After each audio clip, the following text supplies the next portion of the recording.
Wild West Express is a Zamperla windstorm at Adventure Park, USA in Monrovia, Maryland, and it's the only windstorm or hurricane by other manufacturers ever created by Zamperla. An Italian company called SDC created the hurricane model in the early 1990s. 3 of these models were built at American amusement parks. One went to Adventureland in Long Island in 1991, another went to the Santa Cruz Beach Boardwalk in 1992, and Fun Forest near Seattle received one in 1993. Interestingly, all 3 of these installations have since moved on to new homes.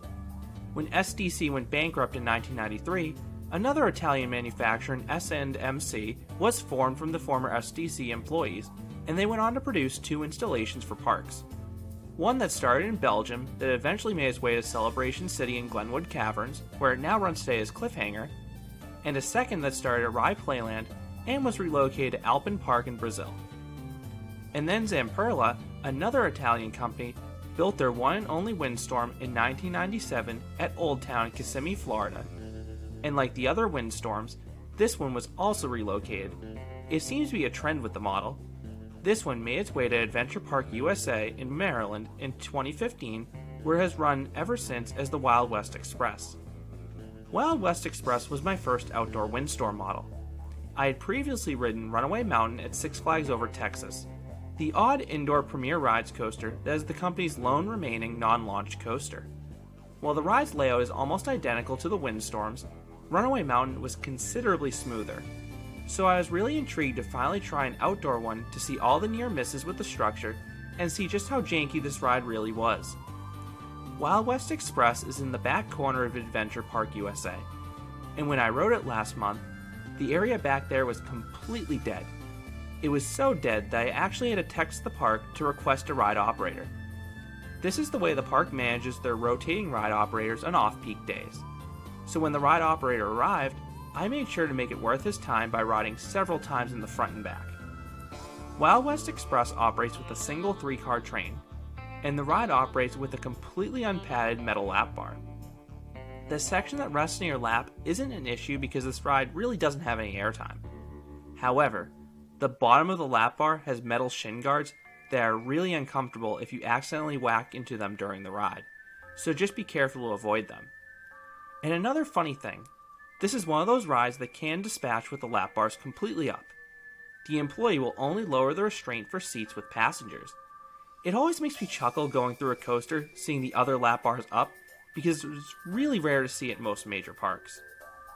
Now as a whole, the ride looks to be in pretty good shape, as the paint still appears to be relatively fresh. However, the coaster sounds like death. From the lift hill to the rest of the layout, the coaster sounded like a rumbling wreck. Thankfully, it wasn't too rough.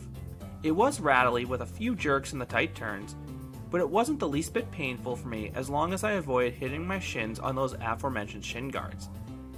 Wild West Express begins with a 53-foot tall lift hill.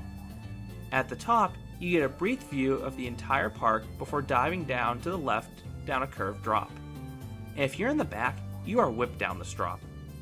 That's followed by the ride's lone airtime hill. Up front, you get a tiny pop of airtime. In the back, you don't get any airtime per se, but you do feel weightless. That's followed by a turnaround with a sizable drop that may be the largest on the ride. This drop is fairly shallow, so it offers no airtime or whip. The pullout from the drop has a really noticeable jerk, and it's probably the shakiest part on the entire ride. You then rise up and prepare for the ride's signature moment, the ridiculous 4th drop.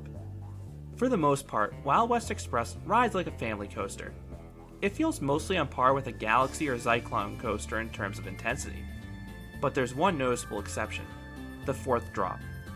This drop is demonically twisted and shockingly steep. It feels like you've had the floor pulled out from you as you dive towards the ground. It's actually surprising this drop offers no airtime considering how steep it is. You do get a whole lot of whip in the back though.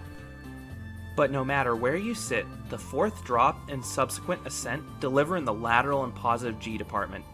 The laterals are extremely strong, and you'll be plastered to the left side of the train. Meanwhile, you're simultaneously assaulted with some really strong positive Gs. The intensity of this element alone is the reason why I kept re-riding Wild West Express during my time at the park. That's followed by back-to-back downwards 540-degree helixes. Neither helix is taken particularly fast, so they don't pull any high Gs, nor do you get traditional laterals. Rather, due to the slow speed and how sharply banked these helixes are, they come darn close to 90 degrees. You sort of lean to the side and get some weak lateral hang time. If you want traditional laterals, you have one final instance when the train sort of jerks into the brake run after the final helix, so you get some abrupt but weak laterals. Now, speaking of this brake run, it runs alongside the park's graveyard, so it was interesting to see what rides the park had lying around. So what would I rate Wild West Express?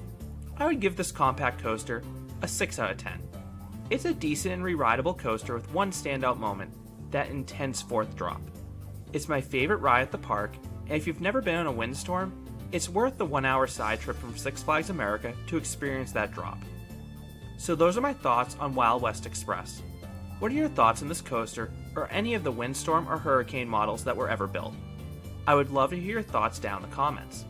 If you enjoyed this video, I'd appreciate if you gave this video a like and considered subscribing, because there'll be a lot more roller coaster and amusement park videos here at Canopy Coaster. Thanks for watching.